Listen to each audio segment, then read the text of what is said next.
You've never been here before? Haley, I didn't even know this place was here. Serves me right for not studying my map of the city. I mean, this place is walkable from my building. Hey, later on, maybe we could walk over to the botanical gardens. I hear they're pretty beautiful this time of year. Yeah, my family always loved gardening to the Gentiles, along with camping and fishing. Hey, there's beautiful woodland and gardens in Central Park. Oh, we got plenty of nature in Manhattan. Cockroaches, pigeons. Why go looking for more? But you'll admit that this is pretty. This is pretty. It just seemed like a nice place for a quiet talk.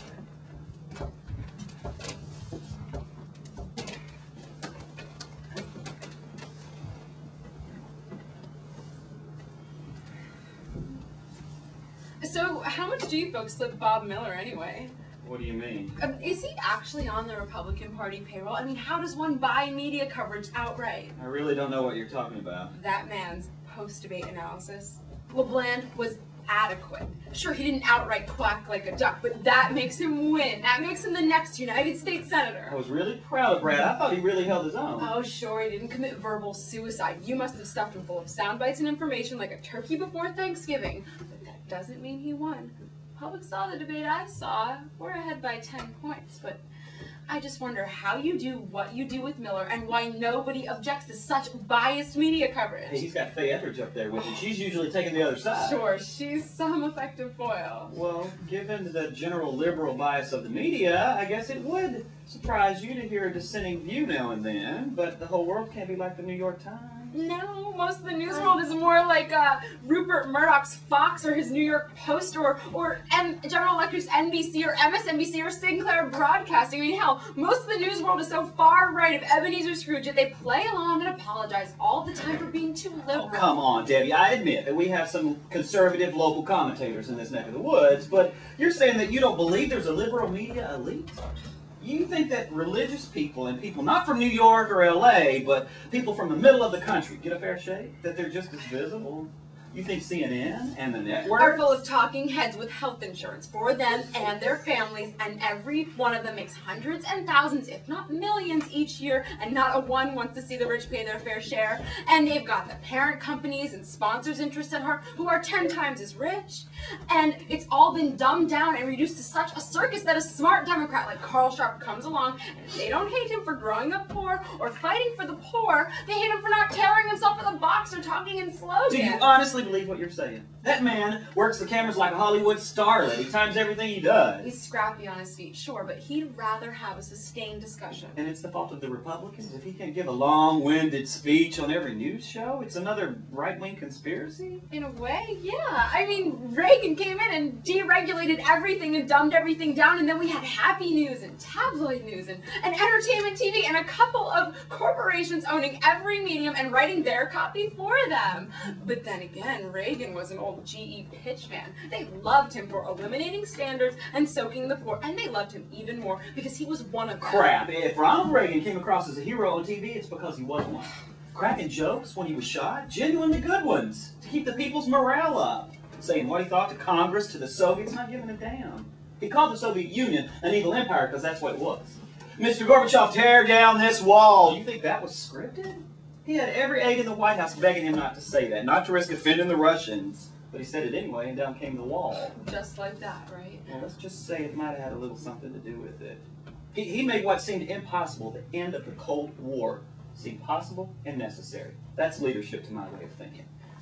Every promise of the Russian Revolution rang hollow, and he had the courage to call him on it. And they're doing so much better over there now, huh? Well, 70 years of mental and economic slavery is a tough thing to shake, but I bet they wouldn't go back. Now go ahead and ask them. Now, if you want to talk about theatrics, about slick tactics and media manipulation and pandering and pollsters, we could talk about Bill Clinton. Yes, fine. Let's talk about Bill Clinton. Let's talk about a light of intelligence shining in the White House after 12 years of dummy darkness. Or hell, how about his first trip to Eastern Europe, the day after his mother died? A crucial trip, and all the Republicans shouted was, Whitewater, Whitewater, he's abroad, he's vulnerable, so they pounce, demanding a special prosecutor that will place in 5 months, screaming on TV every night to humiliate and weaken the president while he's abroad. And you can see the pain and the exhaustion on his face, and you can see he needs to grieve, and somehow he holds it all together.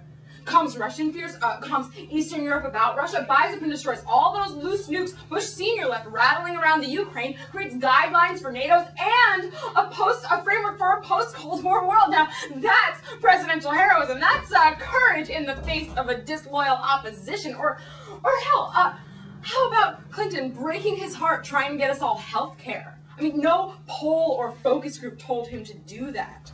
Or when he gives his speech to Congress the next day, and we find out that the next day some jackass put the wrong speech on his monitor. We didn't even know. He wrote it, he knew it by heart. I mean, do you really think a LeBland or a Quayle or a second-term Reagan or any manner of Bush could do that? Hell no. They'd be scared stiff or bewildered, or else they'd just go ahead and deliver the wrong speech and never notice. I mean, so that's what I remember from that fight, not the Harry and Louise ads from the HMOs and corporations. I mean, you want to talk about cynicism and pandering. Let's talk about Republican attack ads. Let's talk about Ronald Reagan. I mean, the word spin doctor comes from the Reagan era, and soundbite photo op, perception management, damage control. How much newspeak had your hero created by 1984, huh? Had layoffs turned into downsizing yet, or stabs into replacement workers? Well, we trained freedom fighters who were the moral equivalent of our founding fathers and the brave men and women of the French resistance to destabilize a tiny country, neutralize doctors and teachers, and create collateral damage while we mined harbors, used psyops and public diplomacy on our own people. I mean, we had to. See, it was all about containment and rollback in our sphere of influence, and helping fledgling democracies like El Salvador and Honduras. And if laws were broken and mistakes were made, there was a shredder memory hole and presidential deniability built into meetings for Reagan. But nobody asked him too much. No, that would be bad for America. That would bring people down. And now you know what I was writing about in college. Will you marry me? What? I said there's something I need to tell you about Carl Sharp. I don't know if you already know or not. I think we should sit down again. What about Carl? Come on, Debbie, let's just sit down for a while. You've obviously got something. That's why you asked me here today. Yeah, I was. So let's hear it. Damn, I hate this part of the job, Debbie. You've obviously got some hatchet job planned out for me, so why don't you just go ahead with it? I wasn't. Look, I'll just tell you. There are people associated with our campaign who have discovered something very damaging about Sharp's personal If you're referring... life. Go on. You're not sure which scandal I'm referring to, is that it? Let's hear your spy's allegation. Do you know somebody on your staff, a kid by the name of Gilbert Markle?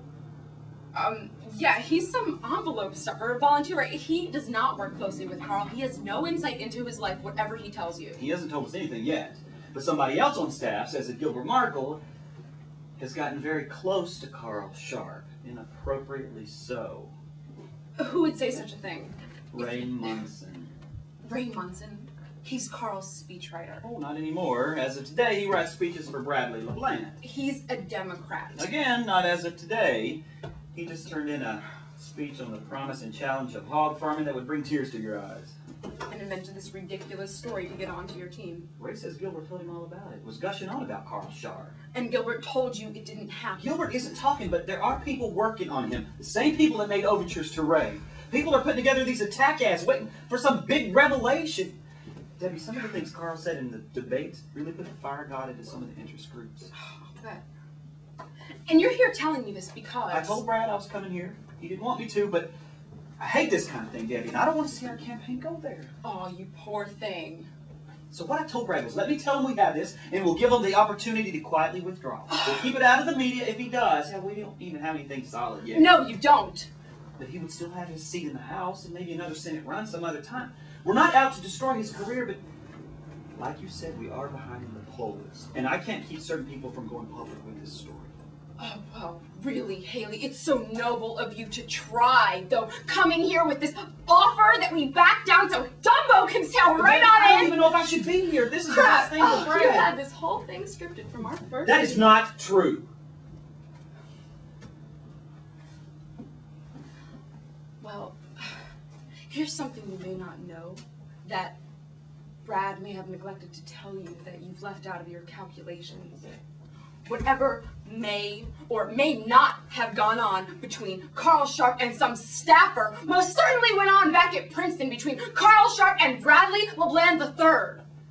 Where the hell did you get Carl that, told Debbie? me just before the debate, and if you people even think about trying to bring this election to a tabloid level and destroying one of these men personally, you will destroy both of them. And that's a personal guarantee from me to you, Haley, and from the Sharp staff to the LeBland staff. You people even try to go public with this kind of garbage, and you will never know what hit you.